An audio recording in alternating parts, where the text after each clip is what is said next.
আসসালামু আলাইকুম। আজকের ভিডিওতে আমরা জানতে চেষ্টা করব স্নোফ্লেক কি। স্নোফ্লেকের আবিধানিক অর্থ অবশ্য তুষারকণা।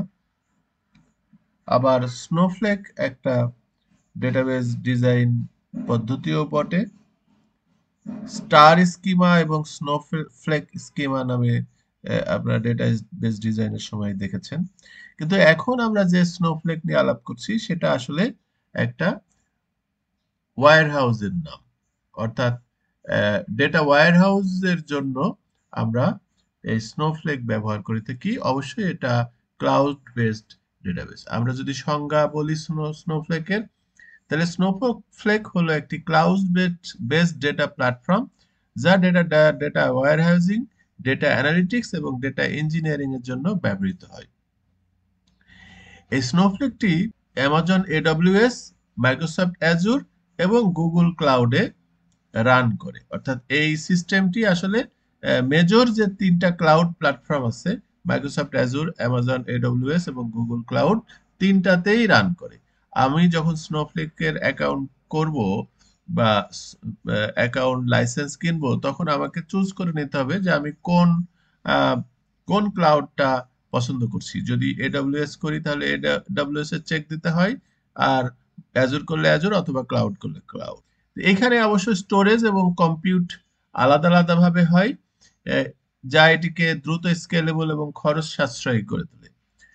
মোদ্দা কথা হচ্ছে যে আমরা এর আগে যে বিগ কোয়েরি দেখলাম, একই ধরনের জিনিস। বিগ কোয়েরি হলো গুগলের তৈরি। গুগল সম্পূর্ণরূপে বিগ কোয়েরি ম্যানেজ করে। গুগল ক্লাউডেই শুধু বিগ কোয়েরি চলে।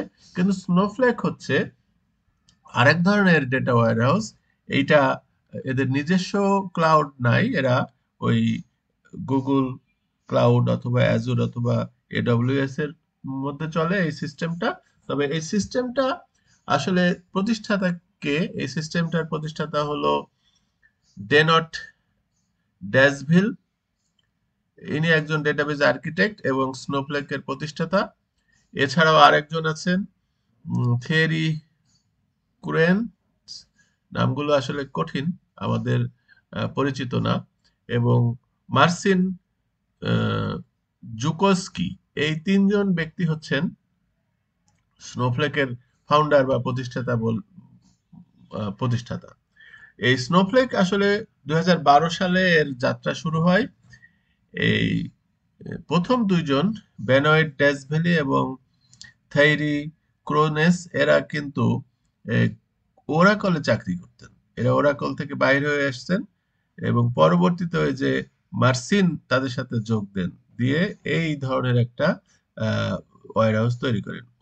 2014 সালে স্নোফ্লেক প্রথমবারের মতো বেটা ভার্সন বাজারে আসে এবং 2015 সালে এটি সবার জন্য উন্মুক্ত হয়।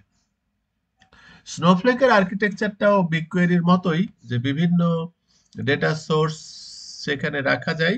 শুধু যে আপনার এসকিউএল প্ল্যাটফর্ম রাখা যায় তা না, এখানে আহ, আপনার স্ট্রাকচার, আনস্ট্রাকচার সব ধরনের ডেটা কিন্তু এই ওয়্যার হাউসে রাখা যায়। এবং এই ওয়্যার হাউসটা তিনটা প্ল্যাটফর্মে চলে, গুগল ক্লাউড, এডব্লিউএস এবং অ্যাজুর। এবং এইখান থেকে ডেটা নিয়ে বিভিন্ন রকমের অ্যানালিটিক্স করা যায়, বিআই অ্যানালিটিক্স, তারপরে ফাইন্যান্স, তারপরে ডেটা সায়েন্স, এগুলি কিন্তু এই স্নোফ্লেক থেকে ডেটা নিয়ে করা যায়। তো এটা আসলে বিগ কোয়েরির মতোই আর একটা প্ল্যাটফর্ম।